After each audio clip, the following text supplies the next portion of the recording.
asalaamaaleykum mbokku téléspectateur télévision El Mauritania dal leen jàmm ci seen émission bi nga xamante ni dañ leen ko defal mu di spécial ci li nga xamante ni moom mooy bis bi ñuy màggal bi njiitu réew mi jëlee li nga xamante ni moom mooy bopp réew mi ak léegi. ku ne ëmpalewul ne njiitu réew mi Mouhamed Cheikhul El Ghazouani mi ngi toggoon ci bopp réew mi ci ñaari fan ci weeru août ci atum 2024 te boobaak léegi mi ngi ciy yëngu mi ngi doxal réew mi waaye it def fi ay réalisation yu mucc ayib donte nag ci jamono ji nga xamante ni ci la toog ci jal bi doon na jamono bu metti lool ndax ku ne umpalewul tamit ne li nga xamante ni moom mooy Covid 19 def na lu mucc ayib wala def na lu jéggi dayo ci li nga xamante ni moom mooy adduna wërngal këpp rawati nag ci suñu réew yi nga xamante ni xëy na mën nañu leen jàpp ne ci néew gi doole yi la ñu bokk waaye boobaak léegi mi ngi jàpp teew bàyyi ànd ak ceeki ñooñam di nguur gi nga xamante ni ñoom ñoo ko gunge waaye it ànd ak ceek askanu Mauritanie bi nga xamante ni ñoom ñoo ko wóolu ba daal di ko jël teg ci bopp réew mi ci loolu nag ci laa dalal ay kàngam di doomi wolof di doom ci biir réew mi nekk fi ay kilifa yu ñu ràññee lool ci li nga xamante ni moom mooy di doxal réew mi tamit ànd ak Ghazouani ci li nga xamante ni moom mooy ca ba muy labat réew mi ngal la nag ci bi mu jàppee li nga xamante ni moom mooy nguur geeg tey ñu ànd ak moom ci liggéey bi ni mel kon nag day jaadu ñu dalal leen rek ci plateau bi ñu mën a waxtaane li nga xamante ni ñoom ñooy réalisation président de la république di Mouhamed Cheikhul El Ghazouani ci loolu ci lay dalal ki nga xamante ni moom mooy Malick Fall Malick maa ngi leen nuyu di leen fàttali ne Malick Fall moom mooy directeur de la prévention et sécurité routière ci fële nga xamante ni ñoom ñooy waa kër jawriñ bi ñuy dénk lépp lu jëm ci wàllu dem beeg dikk bi Malick nuyu naa la dalal la jàmm ci suñu plateau. jërëjëf Leena asalaamaaleykum wa rahmatullah allahuma salli ala sayidina muhammadin saaxibi taaj walmiraaj walburaaqi walalam daabici albalaa'i walwabaai walqahti walmaradi walanam maa leen nuyu bu baax di leen sant di rafetlu invitation bi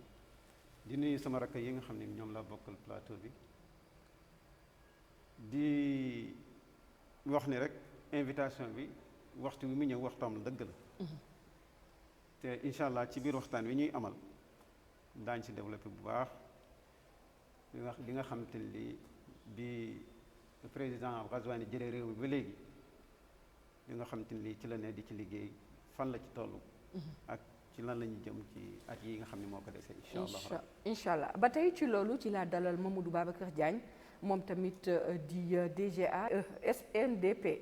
di société bi nga xamante ni ñoom la ñuy dénk lépp lu jëm ci wàllu jën ak ŋànku jën ci fi nga xamante ni moom mooy biir réew mi Mamadou Diagne dalal naa la jàmm ci suñu plateau. jërëjëf soxna Leyna bismillahi rahmaani rahim wa sallallahu ala nabil karim donc ñoo ngi lay nuyu di la remercier bu baax ci invitation bi et puis di ñaan yàlla lépp lu ñu fi wax ba tënk ko mu jëriñ réew mi jëriñ suñu mbokk yëpp bi jaay nabi Mustafa. jërëjëf ci loolu ba tey ci laa dalal Ndeye Fatma Sarr nekk coordinatrice cellule communication et relation avec le public moom tamit fële nga xamante ni ñoom ñooy waa kër jawriñ bi ñuy dénk lépp lu jëm ci wàllu njàng meeg njàngal mi Fatma Sarr dalal nañ la jàmm ci plateau bi. waaw ñu ngi lay jaajëfal bu baax may wax asalaamaaleykum waa askan wi auzu billaahi mina shaytaani rajiim bismillaahi rahmaani rahiim di am mbégte lool ñëw bokk ci ñi nga invité tey ñi nga dalal tey ci plateau bi.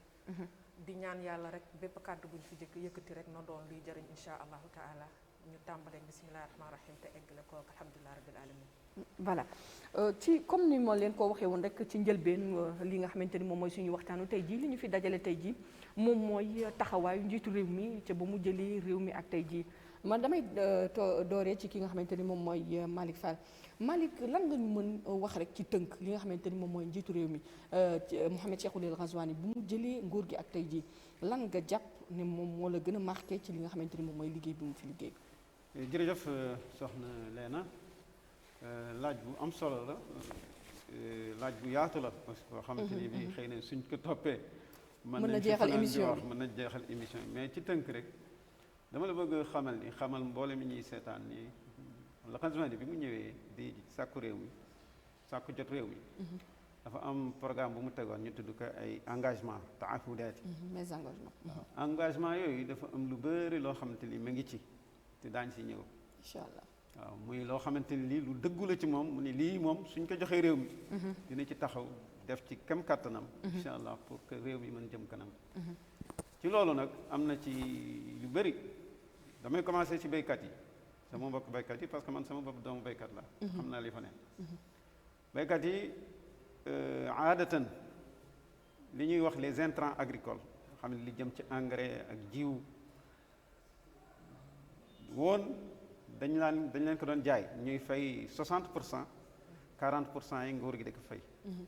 wante mën nga wër waalo bi yëpp ak Fuuta bi at mi passé baykat yëpp kenn fayul intrant agricole te loolu am solo la te daf leen di jàppale bu baax ci seen liggéey te loolu bokk na ci li mu waxoon ci li dina jàppale ñi nga xam ne ñoo fayte wàllu mbay mi te nga xam zone rurale nga xam te ni ñoo nekk ci biir réew mi di liggéey di yëngu ci loolu pour que seen nekkin mën soppeeku parce que moom it am na lu mu wax loo xam ne lu am solo la parce que daf ni citoyen bi li jël def ko mu nekk ci centre lépp lu muy liggéey maanaam nit ki sentir boppam ni moom fii la bokk te dund boo xamante ni bi dina nekk dund bu baax bu jag soo ñëwee ci mbirum transport nga xam ne ci laa yëngu te moom laa gën a maîtriser sax bu baax ci mbirum transport daf ni woon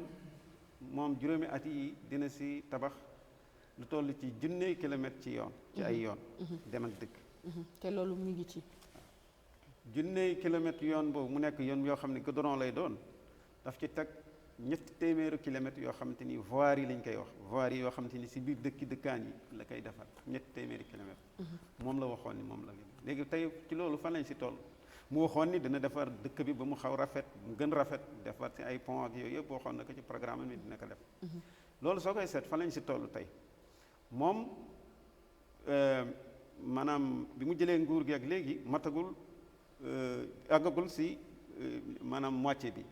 àggagul ci maanaam jeex xaajalagul xaaj bu njëkk bi eggagul ci genn wàll waaw des na juróom-benn weer pour mu àgg ci donc fi ñu tolloogum léegi nga xam ne ñaari at rek la defagum te encore dafa ñëw ci jamonoy Covid 19 waaw dinaa si ñëw donc si ñaari at yi nga xam te ni jot nañ si liggéey defar nañu lu toll ci 300 kilomètres ak juróom fukk ci ay yoon ci junne bi nga mu xam ne mu waxoon na ni dina ko def donc ñu am yaakaar ni balaa juróomi at yi di jeex li ñuy engagé woon ni dina ko def voirie yi nga xam ne waxoon na ko maanaam di tabax ay yoon ci biir dëkk bi 300 kilomètres la waxoon ni moom lay def léegi ñoo ngi ci téeméer ak ñaar fukk ak lu topp donc te liggéey baa ngi continuer bés bu ne rek am lu ci yokk bés bu ne rek dina am lu ci yokk te loolu yëpp ñu koy liggéey ci contexte bu doy waar bu metti parce que moom bi mu jëlee nguur gi daf ko jël rek juróom-benn weer la ci teg feebar bi mbas mi nga xam ne ñoom la wax Covid agsi donc ñëpp toog si suuf kenn dematul kenn dëkkatul muy lu metti loo xamante ni lii réew mi dafa jànkoonte ak moom mais teerul ñu yaafus benn yoon wala ñu taxaw ñoo ngi ci liggéey bi ñoo ngi ci waaru tout le temps muy contexte bu metti contexte boobu tegu si beneen contexte bu xaw jafe ci li nga xam ne ñoom la ñu seqal zone bi nga xam ne fi la ñuy fayti ci Afrique muy insécurité bu metti boo xam te ni bi moom la yenn pays yi jànkonteel ñi nga xam ne ñu ngi si ñu wet yooyu di conjoncture bu metti boo xamante ni bi liggéey bu dal dina jafe wante yooyu yëpp ñun dañ ko boole ànd ak liggéey bi rek parce que engagement yi jëloon bi nga xamante ni président moom la jëloon ñu ànd ak moom ci loolu rek pour que balaa mandaam di jeex incha allah mu def ci lu mu mën dinaa dellu si léegi si yeneen développement incha allah Mamadou Diagne yow mi nga xamante ni yéen a ngi féetee ci li nga xamante ni moom mooy wàllu jën bi ndax ku ne xëy na moom avant muy ñëw gisoon nañu li nga xamante ni doon ngeen ko liggéey waaye ci jamono ji mu ñëwee tamit gis nañu seen liggéey gën na bar la ana lan nga ñu mën a waxal ci tënk yéen waa SNDP seen liggéey jamono ji tey fu mu toll ak askan wi ndax ñi ngi gis seen bopp ci li nga xamante ni yéen a ngi koy def waaw jërëjëf soxna Léna damay sawar bu baax ci tontu ci question bi ma posé mais balaa loolu damay rebondir ci benn aspect ba nga xamante ni défi la woon pour njiitu réew mi muy santé muy wér-gi-yaram je pense que moom période bu mu ñëwee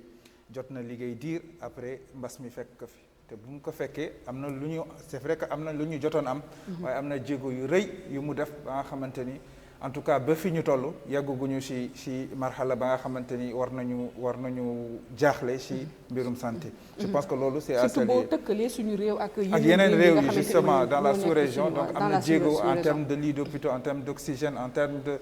d'infrastructure, je pense que yooyu yu ñu war a kii la lu mu tudd yu ñu war a rafetlu la. léegi su may ñëw si wàllum pêche bi déjà ñun au niveau de la SNDP dafa am benn nombre quantité ba nga xamante ni moom la ñu daan distribuer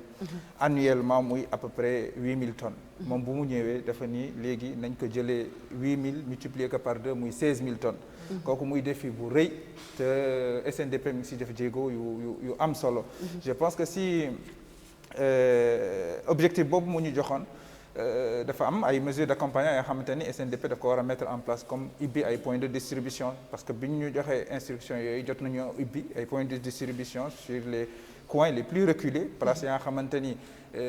dafa enclavé jot nañu ba yegg foofu di leen jox li si jën loolu moo waral d'ailleurs tabax nañu ay plateformes de stockage également si dëkk-dëkkaat yi pour mën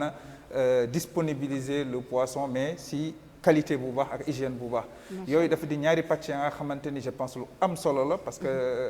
ak mbas mi ñu bëri ñu leen nañu toog seen kër xëy na liggéey bi xaw a jaxasoo et donc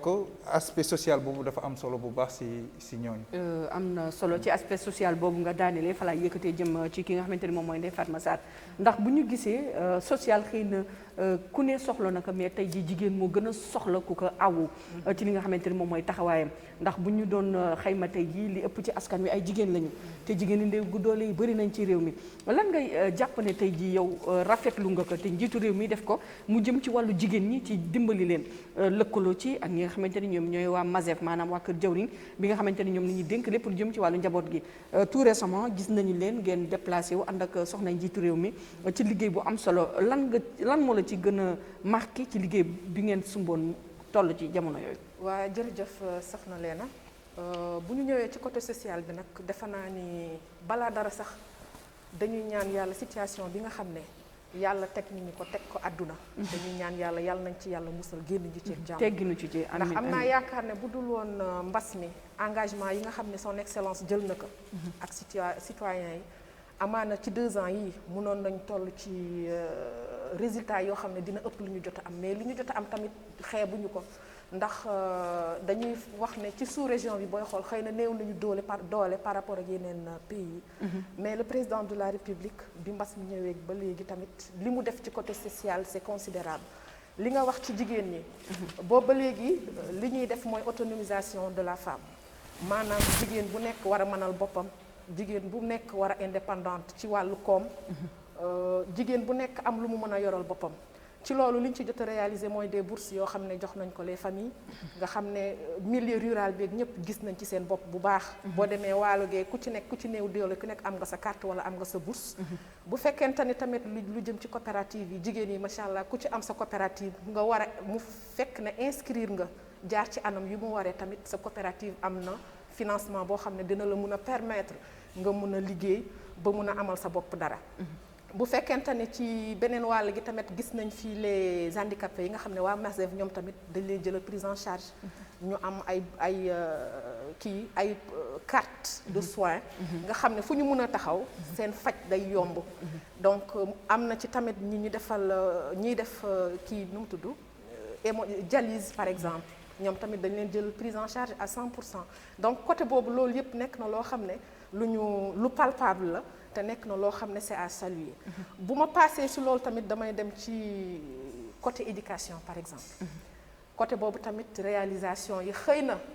am na côté yu mu sooxe comme ni ñu ko waxee rek mbas mi moo tardé lu bëri mais réalisation yi ñoo ngi fi projet yi ñoo ngi fi lu ci mel ni lu jëm ci xale yu jigéen ñi par exemple nga xam ne dañ doon am des problèmes pour mën a déplacer wu jàngi pour problème d'insécurité wala leneen comme ay jigéen la ñu yenn waajur yi du ñu nangu seeni doom di mën a déplacer wu ci yenn localités yu sore yi di jàngi donc ñu defal leen des collèges de proximité nga xam ne xale bu jigéen bu ci nekk fi nga dëkk fa ngay jàngee sa xelu yaay mën a dal bu ko defee sa yaay mën a dem nekk ca leneen donc loolu tamit lu am importance la am na tamit des bourses yoo xam ne jox nañ ko xale yi nga xam ne elles sont issues des milieux vulnérables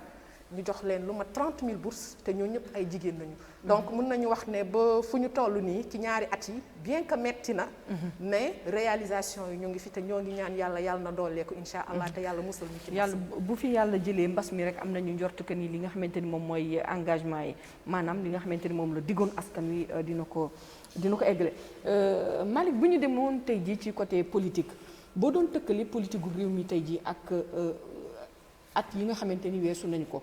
nan nga koy doxale ndax gis nañu njiitu réew mi ci bi mu ñëwee ci bopp réew mi dafa dajale ñëpp langue politique yëpp nañ géew politique yëpp nañ ñëpp nañu ñëw toog ñu dóorandoo xàccandoo tey ji boo ma ci doon defal ab jàngat lan nga ñu ci mën a expliquer. jërëjëf Leena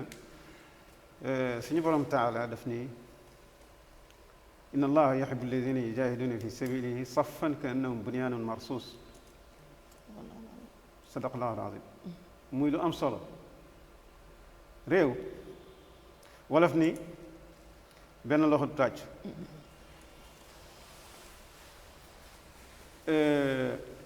réew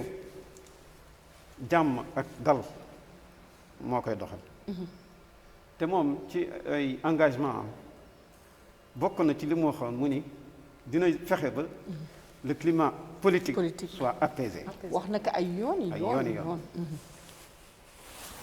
te loolu ci la ñu ne ku comprendre nag bu baax da ngay yaakaar ni yaa caarala fi ne wala leneen wante li mu wax lu leer la daf ni pour que ñu engagé liggéeyu réew il faut que le climat politique soit apaisé te loolu ci la ñu ne te lan moo koy apaisé mooy di waxtaan suñu biir échange te waxtaan woowu ci la nekk si la dëkk ak ñi nga xam ne ñoom la seqal réew mi muy ko jëg donc loolu li du lu am solo mais leneen li mu siy dolli mooy waxoon naa ko sama njaal benn wax mooy ñun dañu nekk si conjoncture bu doy waar sur le plan sécuritaire ñu jël ci ay mesures yu am solo yoo xamante ni ku comprendre aussi da nga yaakaar ni fi ñu jëmee alalu réew mi du foofu ndeke foofu la sax parce que ni réew yi tëddee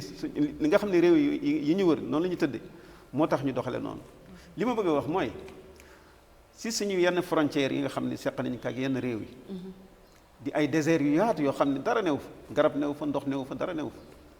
déserts yooyu ñun dañu fexe ba am fa ay base yoo xamante ni ñooy yiir suñu réew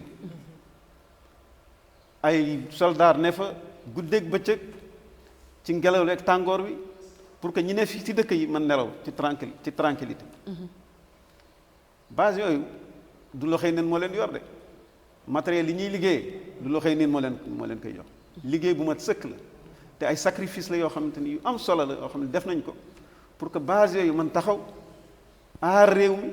aar doomi réew mi ba nga xam ne ñii liggéey bi dina mën dox ci anam yi nga xam ne moo gën a parce que suñu newee si fitna daañu tal leneen lu dul liggéey wala leneen donc muy lu am solo maanaam aspect sécuritaire ak aspect fexe ba li nga xamante ni moo soxal réew mi ñu koy waxtaane xaw ma ndax mën naa ko ne wala da nga am leneen loolu dama ciy bëgg a brosser wala benn laaj ndax bu fekkee déglu nga li nga xamante ni moom mooy interview bi mu defoon ak benn ci chaîne bitim réew yi wax na ci wàllu sécurité ba tuddaale ci li nga xamante ni ñoom ñooy waa Algérie donte bokkuñu ci li nga xamante ni moom mooy G5 Sahel waaye am na lu mu ci wax la nga xamante ni est-ce que déglu nga interview boobu déglu naa ko ban jàngat nga am ci côté sécurité bi li mu ci wax ak boo ko doon tëkkale tey ji ak kàddu yi nga xamante ni jot nga ko yëkkati côté sécurité bi li mu ci wax mooy ni sacrifice la lu metti la loo xamante ni il fallait ñu taxaw te taxawaay boobu sooxel na yenn secteurs yi tudd na éducation ak santé sooxel na leen parce que taxawaay bi ñu waroon mën taxaw totalement ci secteurs yooyu xëy na suñu taxawaay fële nga xam ne taxawaay la boo xam ne du xaar urgence la moo ëpp solo parce que balaa nga naan naam ne fa loolu la fa wax donc taxawaay boobu bu am solo boobu président wax ko te boobu bi mu ñëwee ba léegi mu taxaw si te jàmm ji nga xam te ni mi ngi ci réew mi yàlla na law continuer te bañ a dakk abadan ndaxte ci jàmm la lépp xëj te taxawaay boobu nga xam te ni taxaw nañ ko foofu pour suñu sécurité réew suñ ko taxawal woon loolu yëpp du am bon réew yi nga wax nag effectivement ni ñoo seq àdduna ñoo seq suñuy frontière dañuy waxtaan ak ñoom ci anam yooyu yëpp wax na ko président wax na ko xëy na loolu sax du objet suñu plateau bi mais li ma mën wax rek man ci sécurité bi mooy lu am solo la loo xamante ni lii maanaam borom réew bi taxaw na si taxawaay bu mat sëkk beneen bi ma ciy wax mooy opposition pouvoir ak société civile ñëpp dañu war dooloo booloo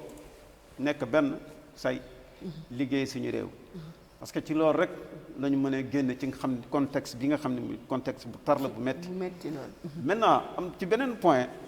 dama bëgg a ñëw ci bilan wu président bi ci li nga xam te ni lii mën ko jëmale woon ci ndaw yi parce que dama ci doon dikkaat sax mais. waaw comme xas kon nga ma ci bàyyi bëgg ba nga ñëw ci rek. comme xas nga ci bëgg ci laa jëmoon ak Mamadou Diagne. ndax voilà di fàttali ne mbokku téléspectateurs yi Mamadou Diagne moom mooy coordinateur jeunesse UPR di Waalo ñoom tamit ñu am taxawaay bu rafet lool ci li nga xamante ni moom mooy wàllu politique bi. Mamadou Diagne tey jii comme doyen Malick jot na ko junj mu di ndaw ñi ndax ndaw ñi tey jii mën nañu wax ne yéen ndawi réew mi tey jii gis nañu seen bopp ci politique bi nga xamante ni moom la jiitu réew mi taxawal donte ku ne gis na contexte bi nga xamante ni ci la ñu toll loolu moom dañ koy nangu ne jamono ji ñu toll président bu rëcc sax yàllaa la boole yàllaa la jàppale ban jàngat nga am ci diggante ndaw ñi ak président de la république ak seen taxawaay. waaw jërëjëf soxna Léna je pense que question boobu tamit def di question bu capital ndax je pense que bi njiiti réew mi di defar wala bu ñuy waajal programme njiiti réew mi am na benn pàcc bu rëy bu mu jagleeloon jeunesse bi parce que ñëpp xam nañu jeunesse mooy réew ndaw mooy réew et donc am na jot nañ si def ay jéego yu rëy yu mucc ayib comme mën naa joxe comme exemple par exemple mon projet mon avenir bi ñu def bi ba nga xamante ni suñu Mauritanie yëpp gis nañ si boppam mais tamit doomaanu wolof gis nañ si boppam bu baax suñu mbokk ñëpp gis nañ ci seen bopp kooku muy aspect ba nga xamante ni aussi li ñuy rafetlu li jëm aussi ci liggéey mi je pense que am na fii plusieurs fois gis nañ ko si ay annonces ay ci seen secteur yéen est-ce que mën nga ñu dikkal ci emploi yi nga xamante ni jot nañu ko amal ci seen secteur ndax bu ma juumul lu tolloog juróom-benn fukki junne maanaam ak juróom-benn 66 000 emplois jot nañ ko amal ci seen secteur ci jamono moom. absolument gis nga secteur pêche daf di secteur ba nga xamante ni secteur pratiquement ressources humaines la parce que nit dafa soxloo nit. te dafa di secteur ba nga xamante ni aussi daanaka lu mu mën a absorber ci li ñuy wut ci emploi je pense que mën na ko supporter loolu moo waral. depuis bu mu ñëwee sas na ministère département bi nga xamante ni moo yore napp gi. ñu def le maximum pour jël Mauritaniens yi jël suñu mbokk yëpp. pour ñu mën a liggéey. et je pense que yooyu commencé nañ ko door nañu commencé am na nit yu bëri yaa nga xamante ni jot nañ leen defal concours jël leen recruter leen et puis ñoo ngi ci liggéey bi. donc en général je pense que wàllum liggéey gi xëy na mën nañu ñaan ñu yokk ko. waaye ci yoon bi mu jël bi am nañu ci yaakaar bu baax a baax di ndaw yëpp daañu ci gis seeni bopp. mais dafa am beneen aspect ba nga xamante ni aussi bëgg naa ko ci yokk muy apaisement politique bi nga wax bi léegi gis nga réew dafa am nu muy doxee gis nga jàmm su amul ci réew amul dara la nga xamante ni mën nañ ko def mu réussir amul moom bu mu ñëwee li mu njëkk tëral wala li mu njëkk teg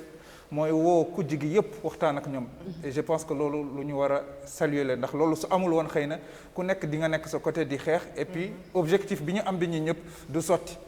waaye woo ñëpp boole leen di diisoo ak ñoom lépp la nga xamante ni intérêt national la nga boole leen si ñoom ñu gis seen bopp moo waral tekk-tekkaaral bi ñu gis bi ñuy ñëpp et je pense que loolu lu ñu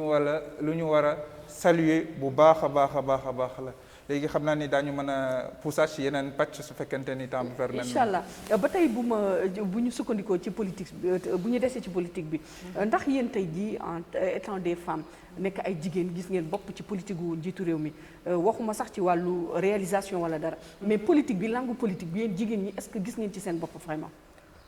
ñun nag defe naa loolu moom dama ciy sawar parce que booy xool damay commencer ci campagne bi. booy xool campagne bi xam nga Mauritanie dañuy wax naan plus de la moitié de la population ay jigéen lañu voilà. te campagne bi booy xool ñun ñi nekkoon commission nationale des femmes mun nañu wax ne xëy na jigéen ñi ñoo battre campagne bi te mun nañu wax ne jigéen ñi ñoo tax ba son excellence tey jii am ndam li ah dañ wax dëgg parce que bu ñu xool chiffres yi jigéen ñi ñoo ëpp ci dëkk bi te jigéen ñi elles étaient toutes engagées pour que ñu mun a jàppale le président de la République parce que seen programme am daf leen doyoon te après ça aussi damay wax ni jigéen ñi gis nañ ci seen bopp bu baax au niveau de la commission nationale jigéen yi amul dara luy am te duñ leen impliqué ci boole donc lépp luy am jigéen ñi ñu ngi leen ciy boole mais booy xool nag ci côté xëy na centre de décision yi mun nañu wax ni le taux est encore faible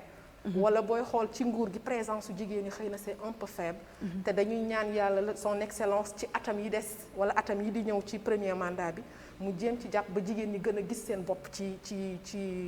gouvernement bi gën a am place ci yenn centre de décision yi parce que bu dee jàng maa ngi fi bu fekkente ni kattan gi la tamit kattan gaa ngi fi te xam-xam baa ngi fi donc jigéen ñi daal bu doon suñu sago ñu gën leen a impliqué ci centre de décision yi ñu gën a gis seen bopp am na solo Malick bu ñu ñëwaatoon ci li nga xamante ni ba tey moom mooy taxawaayam comme ni nga ko waxee ca bu muy sàkku ñu jox ko bopp réew mi dafa doon wax toujours ci li ñuy wax ger ak boddi compté maanaam boddi compté ak li nga xamante ni moom mooy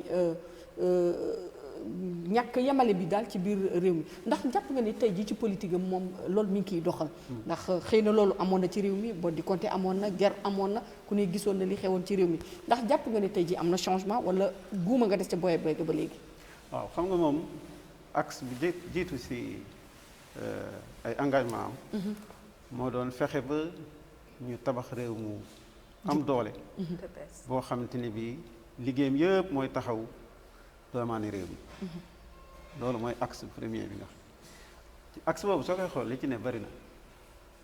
li ci jiitu mooy mbirim état civil mbirim këyit ñëpp xam nañ 2011 2012 bi ñuy fii commencé mbiri biométrie yi metti woon na lool manifestation yi bari dool ci dëkk bi coow li bari fi lool léegi nii est-ce que dégg nga fi benn coow rek bu jëm ci état civil loolu benn beneen bi ci des mooy ñi nga xam ne ñoo yor état civil bi centre état civil doxantu fa rek nga seet ci diir bu gàtt daañu la defaral sa kayit su fekkee remplir nga conditions yi nga dem sa yoon doxe sa yeneen ëmb fan yi passé gis ngeen ni jël nañu dogal ni carte d'identité yi dañ koy defaat yu bees yoo xam te ni day dëppoog équipement yi parce que équipement li nga xam ne mooy yor état civil équipement la yoo xam te ni day évoluer bu gaaw maanaam logiciel yi koy tourner ak machines yi koy yor fokk ñu koy soppi beneen bi ci des mooy réew mi seeni mandarga dafa soppeeku depuis 2017 ba léegi dafa soppeeku te carte d'identité bi soo ko xoolee amul benn lu wane ni kii dëppoo na ak mandarga yi am léegi donc loolu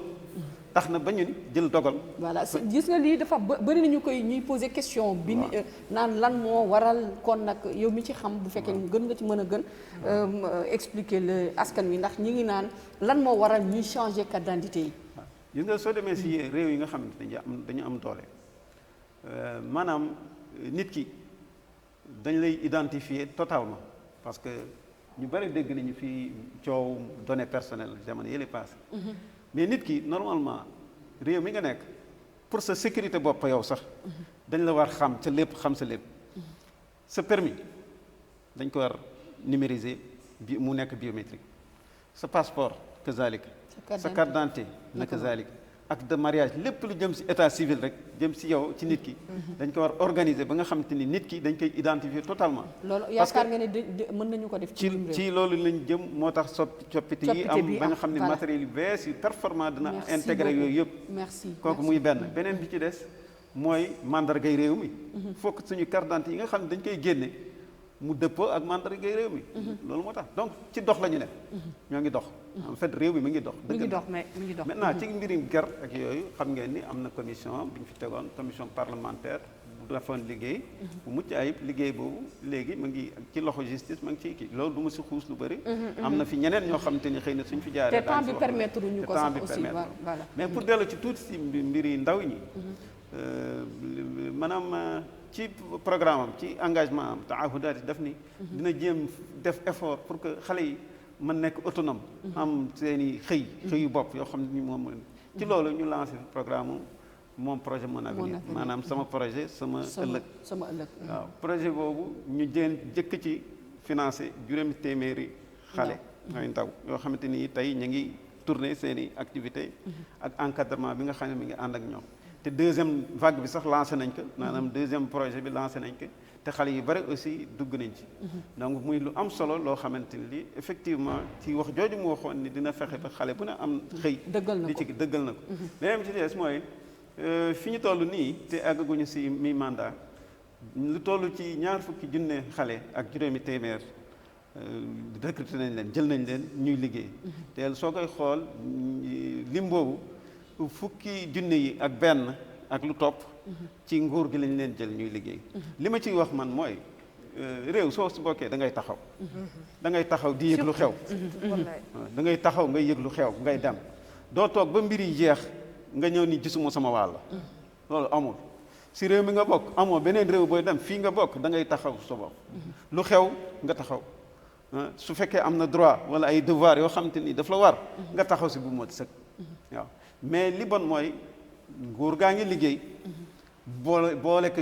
doomaani réew mi yëpp amul xaj ak seen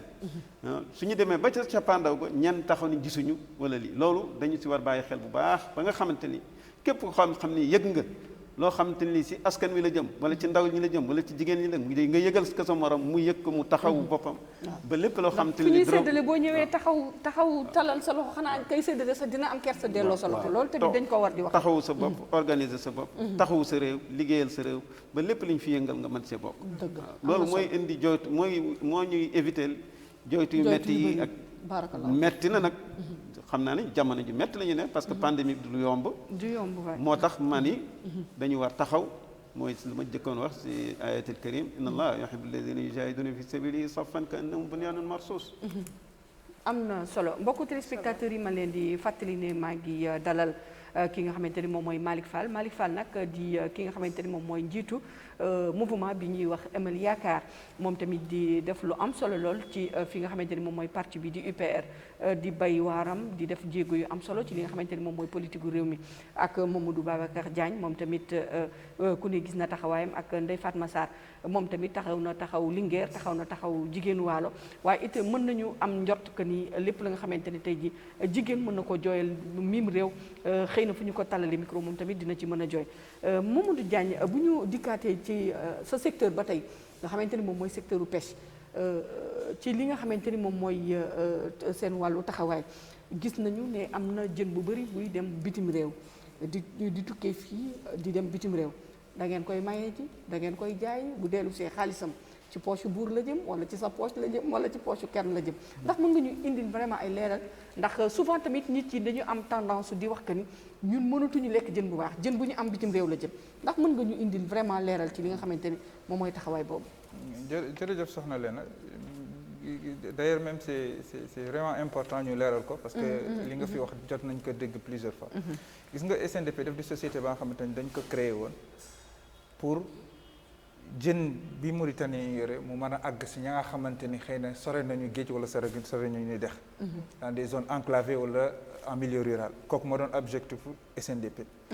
léegi si liggéey boobu si sas boobu SNDP def si jéego bu mucc ay ba nga xamante ni pratiquement on est la société elle est présente si dëkkuwaay yëpp. jën bi ngay wax bi moom la ñuy jàllale. bokkul si jënu SNDP ndax jënu SNDP dañu am ay instructions yu leer ni Mauritanie yi ñoo ko moom képp ka nga xamante ne en tout cas yaa ngi yeewu li ngeen di toppatoo bokkul ak dara ak lay génn. déedéet bokkul ñi dafa am beneen direction générale bu ñuy wax société mauritanienne de commercialisation de poissons ñoom ñoo yore waaw lépp luy jaay si bitim réew mais SNDP moom mi ngi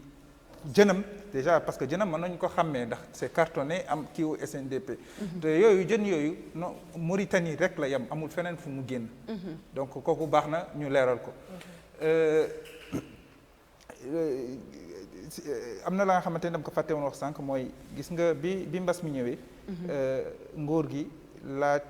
nañu ñu distribuer gratuitement quantité bu rëy bu mag si néewi doole yi. au lieu ñu ko doon jaay waaw ñu ko doon jaay am na ay journée yaa nga xamante ni dañ ko tuddoon journée de distribution gratuite distribution gratuite def nañ ko pratiquement 2 fois. benn bi 200 benn bi 1000 et quelque la woon beneen bi 200 beneen bi 100 donc def nañ ko plusieurs fois et gis nañu impact aussi bu mu def ci néew yu doole yi donc muy en tout cas mission bu noble bu rëy bu baax bu mu yore te di ko doxal damay génn ci pàcc boobu dem ci bëgg participer tuuti ci li nga ko posé woon léegi muy état civil ñun ñëpp xam nañ ni état civil dafa nekkoon problème ba nga xamante ni ñëpp la sonaloon ñëpp képp kuy mauritanien sonaloon na la mais aussi il faut ñu xam ni état dafa am na benn étape su fa yeggee il faut que mu sécuriser données yu mu yore yi c'est-à-dire du ku ñëw rek mën a am kayit loolu moo waraloon xëy na jafe-jafe yu bëri amoon ci bi loolu amee bi njiitu réew mi ñëwee am na benn kuréel bu mag bu mu créé au niveau de la présidence tegoon ci bopp ba ki ñuy wax Thiam Diombar ba nga xamante ni def nañu saytuñu Mauritanie yëpp fépp fu ñu dem commission bu rëy la woon képp ka nga xamante ni mauritanien nga waroon am kayit defal nañ la kayit ndax avant nit yi dañ daan am problème mu qaadi problème mu jugement dañ daan am seen qaadi ya nga xamante ni dañ nekk sur place képp ka nga xamante ni imam xam na ni yow fi nga bokk qaadi bi validé loolu c'est parce que c'est kayit dootul la nga xamante ni dañ koy donc loolu dafa di parce que suñu xoolee bu baax kenn déggatul lu bëri en tout cas li nit yi di jooy di coow te am na temps coow boobu rek moo doon dem ni problème état civil problème te du nit yi ñuul yi rek la daloon problème état civil bi ñëpp képp kuy mauritanien nekkoon na problème ci yow voilà xeet yëpp ko doon jooytu donc muy réalisation je pense muy ak ba nga xamante ni lu rëy la nga xamante ni kii njiitu réew mi def na ko beneen aspect bi mooy yàggul bu mu defee visite am Trarza muy visite également bu am solo jaar Chichi Rosso ak Kër Massène ba nga xamante ni au niveau du Chichi lancé na campagne agricole bi ñëw Rosso inauguré ay bâtiment administratif ak voirie bi benn voirie de 7 kilomètres ba pare dem fu ñuy wax Kër Massène inauguré fa benn centrale ba nga xamante ni centrale bu vital la woon parce que ñun suñu xoolee bu baax am na ay temps su fekkente ni comme ni ñu koy waxee black out wala coupure bu mag au niveau de Manantali yi am na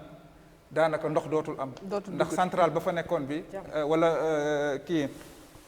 station de pompage ba fa nekkoon bi dañ ko rattaché woon ak Manantali mu ñëw gis ni loolu dafa metti woon si dundalu askan bi mu joxe ay instructions ni nañ fa def centrale muy centrale bu rëy moom la ñu inauguré woon léegi perturbation su amee ci réseau Manantali boobu du laal wàllum ndox gi te xam nañu ñëpp xam nañu surtout ci période mbas bi ñu nekk bi ndox dafa di la nga xamante ni dafa am importance donc je pense que yooyu ay acquis la yaa nga xamante ni war nañ ko fësal te xam ni lu rëy la te war nañ ko te di ko ñaanal yàlla fu mu toll yàlla yombalal ko mission bi mu àggale Fatma bu ñu dellu see ci li nga xamante ni moom mooy wàllu njàng meeg njàngal mi ci at yi li ñu weesu gisoon nañu tamit nit ñu doon jooy que naan njàng mi suuxe na mais bu ñu doon tëkkalee woon ak diggante ñeenti at wala ñetti at ci kanam ak ren jii lan nga mu mën a expliquer ci jéego yi nga xamante ni yéen a ngi koy def wala ñu ngi koy def ci wàllu bànqaas bi ngeen féete. waa jërëjëf Léna at mi ñu nekk nag dañ comme ni ñu ko waxee rek ni ñu ko xamee ñun dafa nekk at bu particulier ci domaine éducation nag tamit ñëpp dañu d'accord ne xam nañ ne éducation dafa sooxe woon lool mais ci at mi ouverture des classes ñu gis ñu instauré li ñu naan l'école républicaine mu doon école boo xam ne doomu Mauritanie yëpp dañu fas yéene boole ci benn école ba kenn du ràññee kuy doomu ku am alal ki wala kuy doomu ku néew doole ki ñu defal leen ñoom ñëpp des uniformes maanaam ay tenues yoo xam ne ñoom ñëpp moom la ñuy ànd xëy sol bu ko defee dootul am xaaj la dootul am fu ngeen ci toll école républicaine boobu fan lañ ci toll école républicaine boobu donc ñu ngi ko démarré ci ouverture des classes bi ñu def en novembre d'ailleurs tëj nañu ci année bi mu nekkoon une première année mais première année boo xam ne bi am nañ ci bilan bu baax parce que ñëpp mën nañu wax ne parents d'élèves yëpp dañ ko jël mu nekk lu baax donc mu nekk loo xam ne dañ koy perpétuer année prochaine dinañ dem seen deuxième année dinañ dem seen troisième année lu ñu ci jublu rek mooy cohésion sociale bi nga xam ne moom la ñu bëgg ci réew mi moom la ñu jiitu réew mi sakku ci réew mi doon na loo xam ne mënatuñ ko am xëy na ci mag ñi nga xam ne dem nañu ba pare mais suñu tuut tànk yi nga xam ne ñu ngi nekk ci première année par exemple ñooñu la ñu bëgg former ñu nekk ci toll ci même niveau nekk ci même classe di bokk lépp lu ñuy dund bu ko defee comme ñu njëkk ñu lu ñu ko doon dundee lu ñu dundoon ci suñu ay école nga xam ne dañuy màggandoo amul ku xees ki amul ku ñuul ki ñoom ñëpp daal dañ leen di jàngal ci benn école boobu ñu bokk li ñuy bokk donc ci loolu aussi am na réalisation yoo xam ne jot nañ ko ci def bien que metti woon na mais année bii mun nañu wax ne am nañu lu toll ci 20 école ak yu topp yoo xam ne def nañ ko tabax nañ leen bees. nga xam ne dina xëy na école yi dañ daan fees comme dañ ne école républicaine lu gën mooy ñu bañ a am ay classes yu pléthoriques ñu wàññi classes yi. am na aussi recrutement bu am solo bu am ci enseignement yi. ndax boo yokkee classe tamit da nga yokk enseignant. ñu yokk enseignants yi yokk ñi nga xam ne ñoo doon les prestataires tamit ñu ñëw amaat lu toll ci 70 yoo xam ne yi ñi ngi en cours de construction am yeneen établissement lu toll ci juróom-ñett fukk yoo xam ne dañu xawoon a am ay yàqu-yàqu wala lu toll ci wala miir yeeg yooyu daanu ñu réfectionné ko defaraat ko ba mu nekkaat ci état normal. donc loolu na fi jàngalekat yi ne dañ leen di tabaxal cité. bu ñuy wax tamit ci li ngay wax ci programme bi noonu am na aussi programme boo xam ne bii dañ ko réviser lu ko commencé donc mooy accompagner école républicaine bi lu ko commencé ci première année ba 6e année. mais aussi am na beneen programme bu ñoo xam ne révisé nañ ko tamit mooy li commencé 4e secondaire bi par exemple lu ko dale ci première année ba 4e les classes de 4e. ñooñu tamit seen programme dañ ko révisé waaw. indiwaat programme bu bees boo xam ne dina dëppoo ak doxalinu jamono. bu ko defee ñu mun a redémarrer waat ñu mun a amaat beneen une école nouvelle boo xam ne am nañu yaakaar lool ne dina mun a indiwaat beneen type de citoyen boo xam ne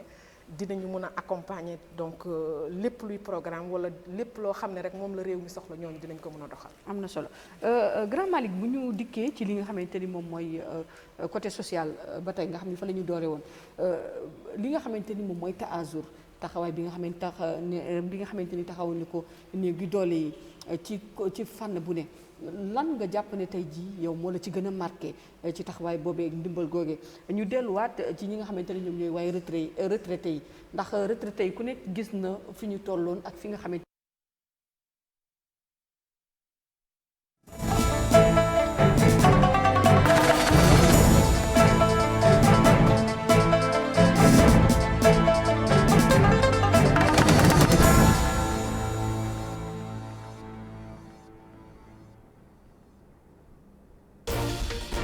وزير الصحة يشرف على حفل تكريم بعثة طبية أسهمت في دعم تونس في مواجهة جائحة كورونا.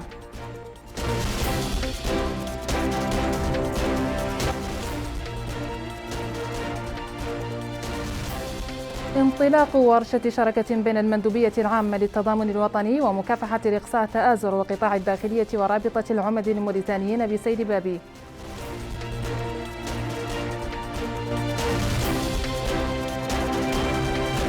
تواصل حملات التحسيس والتطعيم ضد تفشي فيروس كورونا على عموم التراب الوطني.